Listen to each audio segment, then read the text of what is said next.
What happens when an undercover CEO discovers his employees are being overworked, underpaid, and ignored?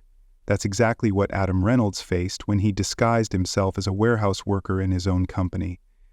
Expecting a well-run operation, he instead found toxic management, unsafe conditions, and exhausted employees afraid to speak up. But he didn't just stand by. He took control, confronted the problem, and made real changes. This is the story of how one CEO uncovered the truth and transformed his company from the inside out. Stay tuned because this is one undercover mission you won't want to miss. Adam Reynolds had built Prime Logistics from the ground up, transforming a small, local warehouse into a nationwide distribution powerhouse. His company prided itself on efficiency, customer satisfaction, and fair treatment of employees. At least, that's what Adam had always believed. But recently, troubling signs have started surfacing. Customer complaints about delayed shipments and damaged goods were increasing, and even more concerning were the growing murmurs of discontent from his warehouse workers. Negative employee reviews painted a grim picture: long hours, unpaid overtime, and harsh management. Frustrated with the vague explanations from his regional managers, Adam decided to see the reality for himself. He knew that a simple visit in his usual role as CEO wouldn't reveal the full truth. His presence would only make managers put on a show. If he wanted real answers, he needed to go undercover. With a scruffy beard, worn-out boots, and a fake employee badge, Adam prepared to enter his own company as an ordinary warehouse worker. His goal was simple: understand what his employees truly endured and uncover the root of the growing issues. He didn't expect what he would find: a toxic work culture, dangerous conditions, and a leadership failure that went beyond just one location. But Adam was determined. If his company had lost its way, he was going to fix it, no matter what it took. Dressed in an old flannel shirt, worn-out boots, and a faded cap pulled low over his forehead, Adam Reynolds barely recognized himself in the warehouse locker room mirror. Gone was the polished CEO in tailored suits. In his place stood a new hire named Mark, just another worker trying to make a living. With a fake employee badge clipped to his chest, he took a deep breath and stepped into the chaotic world of Prime Logistics' largest distribution center. The moment Adam walked onto the warehouse floor, he was hit with a wall of noise. Machines humming, forklifts beeping, and workers calling out to each other over the din. Conveyor belts stretched endlessly, carrying boxes from one station to another at a relentless pace. The air smelled of cardboard, sweat, and oil, and the sheer scale of the operation was overwhelming. This was the heart of his company, the place that kept everything running. But what immediately struck him wasn't just the efficiency of the system, but the exhaustion in the faces of the workers. A burly man operating a forklift glanced at Adam and gave a quick nod. "New guy?" he asked.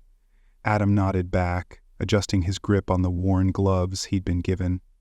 "I'm Jake. Welcome to the grind, man. Hope you like working fast, 'cause management sure as hell does." His tone carried a mix of sarcasm and resignation. Nearby, a young woman, Lisa, a packer, was rushing to seal boxes, her movements precise but hurried. She barely looked up as Adam passed by, muttering a quiet, "Good luck." The words sounded less like a greeting and more like a warning.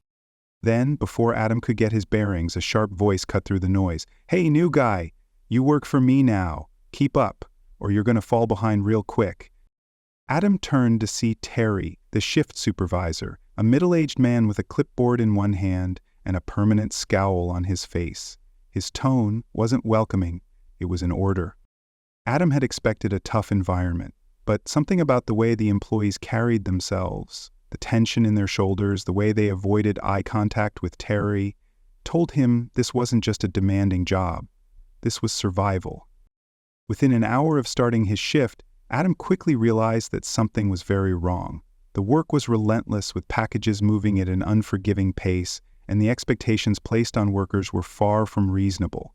Breaks were barely enforced, and employees seemed too afraid to step away even when they had the chance. It didn't take long for Adam to see why. Terry, the shift supervisor, ruled with an iron fist. Standing near a conveyor belt, Adam watched as Lisa struggled to keep up with sealing and labeling boxes. She moved with machine-like precision, barely pausing to take a breath.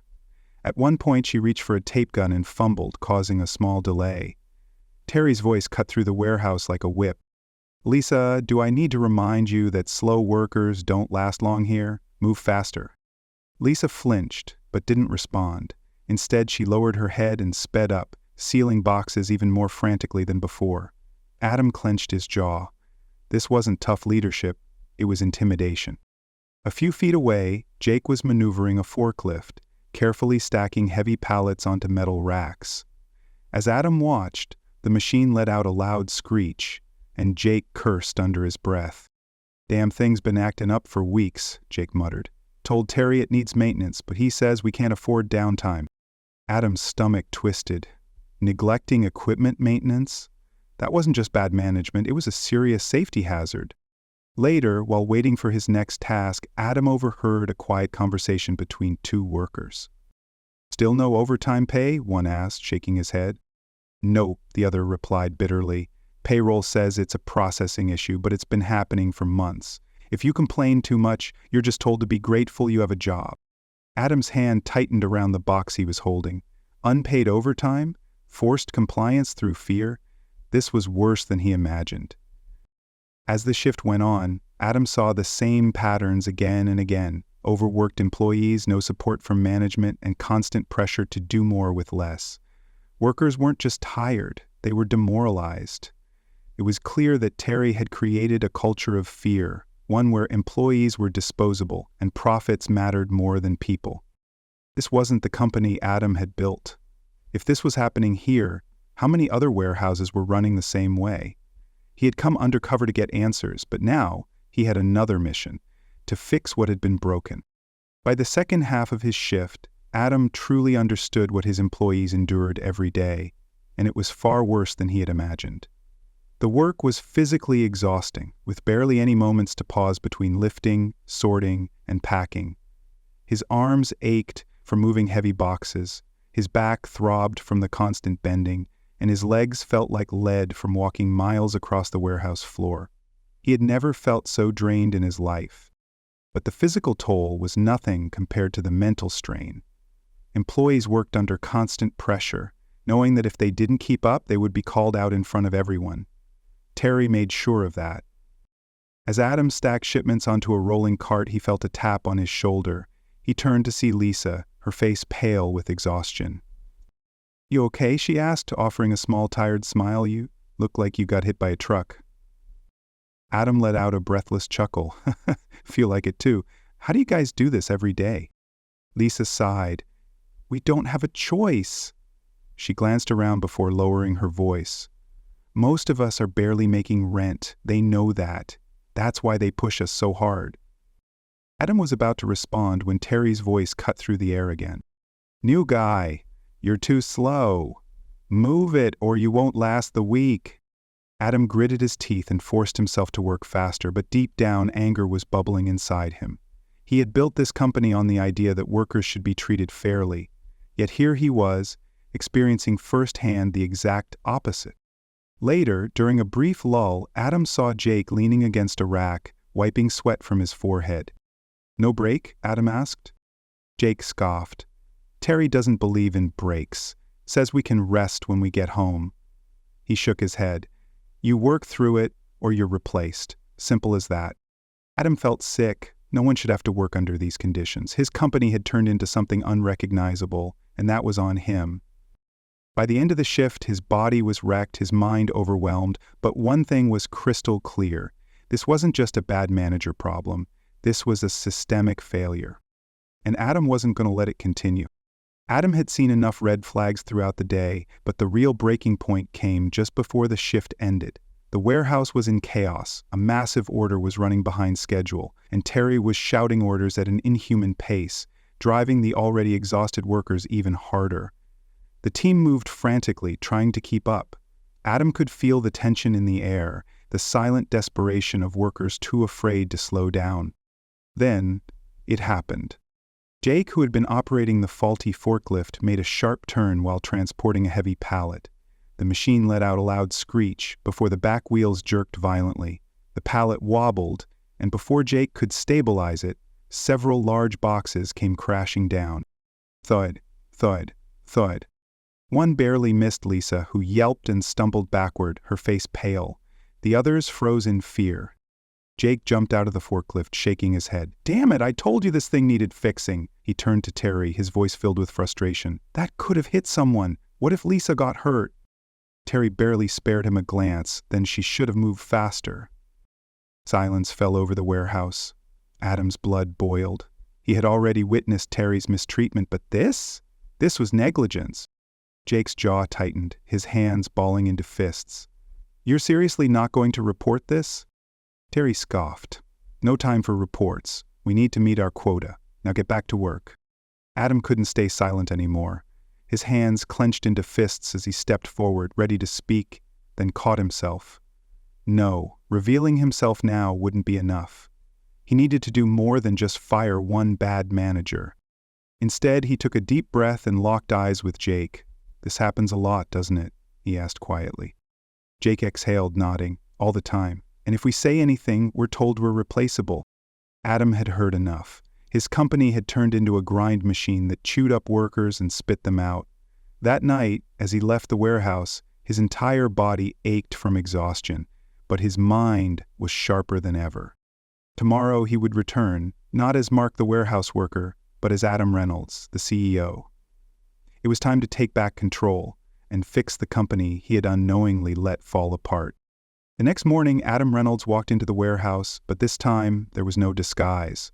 No worn-out boots, no fake name tag, just a crisp button-down shirt, dark slacks, and the unmistakable presence of a man in charge. Whispers rippled through the warehouse floor as employees noticed him. Lisa, standing near the packing station, froze mid-tag, her eyes going wide. Jake, wiping grease from his hands, let out a low whistle. Even the usually indifferent workers paused what they were doing. Then Terry stepped out of the supervisor's office, clipboard in hand, his usual scowl in place. He glanced at Adam and barely gave him a second look. "Who the hell are you?" he barked, annoyed by the disruption. Adam folded his arms, his expression unreadable. "I'm Adam Reynolds," he said evenly, "the owner of this company." Terry's face was drained of color. His fingers tightened around the clipboard, his mouth opening and closing like a fish out of water. Lisa gasped, Jake smirked. The entire warehouse fell silent. "I spent the last 2 days working in this warehouse," Adam continued, his voice calm but firm. "I've seen how you run things, Terry, and let me be clear. I'm disgusted." Terry stammered, trying to find words. "Look, if there's an issue—" "There are a lot of issues," Adam cut him off. "Unsafe equipment, unpaid overtime, workers being treated like disposable machines." His sharp gaze swept across the room. "That ends today." He turned to the employees. "First, let me apologize. This isn't the company I built. Somewhere along the way, we lost sight of what mattered. That's on me, and I take full responsibility." Lisa swallowed hard, shifting nervously. Are you actually going to do something about it?" she asked hesitantly. Adam nodded. "Yes. Effective immediately, all unpaid overtime will be corrected, safety protocols will be enforced, and as for Terry," he turned back to the supervisor, his expression cold, "you're suspended while we investigate your role in this mess." Terry opened his mouth to protest, but Adam wasn't interested in excuses. "You have 10 minutes to leave." As Terry stormed out, the tension in the warehouse seemed to break. Employees exchanged uncertain but hopeful glances. Change was finally coming. With Terry gone, the real work began. Adam didn't waste any time. He called for an immediate meeting with the entire warehouse staff. Employees gathered hesitantly near the loading docks, exchanging uncertain glances. Some still looked skeptical, others cautiously hopeful. For too long, they had heard empty promises from management. Would this time be any different? Adam didn't sugarcoat it. "I won't fix everything overnight, but here's what's changing right now." He pulled out a notepad where he had written down every major issue he had seen firsthand. Unpaid overtime? That ends today. Payroll will be reviewing all missed payments, and everyone will be compensated in full by the end of the week. A few workers exchanged surprised looks. Was he serious? "Breaks," Adam continued. "From now on, every employee gets their full scheduled break. No more skipping, no more pressure to push through it. And safety? No more ignored maintenance requests. If something's broken, it gets fixed. Lisa, still shaken from the near accident the night before, raised her hand hesitantly. And if management ignores these new rules? Adam's expression hardened. Then they won't be in management for long. He then turned to Jake and Lisa, two of the hardest workers he had met during his undercover shift.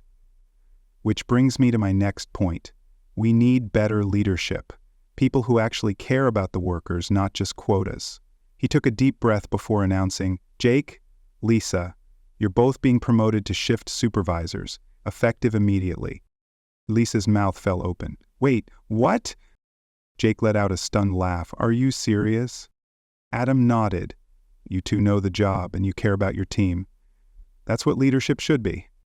For the first time in a long while, there was a spark of hope in the warehouse. Employees whispered among themselves, exchanging nods of approval. This wasn't just talk. Things were actually changing. Before dismissing the team, Adam looked over the group once more. I'll be checking in regularly. If something's wrong, you tell me. No more working in fear. As the meeting ended and workers returned to their tasks, the mood was different, lighter. For the first time in years, the warehouse didn't just feel like a job. It felt like a place worth working for. 2 weeks later, Adam walked back into the warehouse, this time unannounced. The change was immediate and obvious. The tension that had once weighed down the entire operation was gone. Workers moved with purpose, but without fear. Conversations flowed freely, and for the first time, Adam heard something he hadn't before. Laughter. Near the loading docks, Jake was directing shipments with confidence, his new supervisor badge clipped to his vest. Lisa, at the packing station, wasn't just working. She was leading, helping a newer employee adjust to the pace. When she spotted Adam, she smiled. A real, genuine smile. Mr. Reynolds, you're back, she said, wiping her hands on her apron. I said I'd be checking in, didn't I? Adam replied, surveying the warehouse. Everything looked different. It felt different. Just then, a familiar figure stepped cautiously through the entrance. Terry. His posture was stiff, his usual arrogance gone. He approached Adam, hands stuffed in his pockets. I'm not here to argue, Terry said quietly. I wanted to say I get it now. I was wrong. He exhaled deeply. I don't expect a second chance, but I want to earn one. Adam studied him for a long moment before nodding. It's not about second chances, Terry. It's about proving you can do better. Terry nodded, determined to rebuild what he had broken. As Adam stepped back, watching his company finally become what he had always envisioned, he knew one thing for certain. This was just the beginning. The story of Adam Reynolds teaches a powerful lesson about the importance of staying connected to the people who keep a business running. As a CEO, Adam believed his company was operating fairly, but by stepping into the shoes of his employees, he uncovered a harsh reality of mistreatment, neglect, and toxic leadership. This highlights how easy it is for leaders to lose sight of the day-to-day struggles of their workforce when they only rely on reports from upper management. Another key takeaway is that true leadership isn't about power, it's about accountability. Adam didn't just fire a bad manager and walk away. He took responsibility for the systemic failures, implemented real change, and ensured a healthier work environment for his employees. This shows that effective leadership requires action, not just words. Finally, the story emphasizes the value of respect and fairness in the workplace. When workers are treated with dignity, given fair wages, and supported by leadership, they don't just work harder, they take pride in their jobs. Adam's journey proves that a successful business isn't just about profits, it's about people. Without them, no company can truly thrive.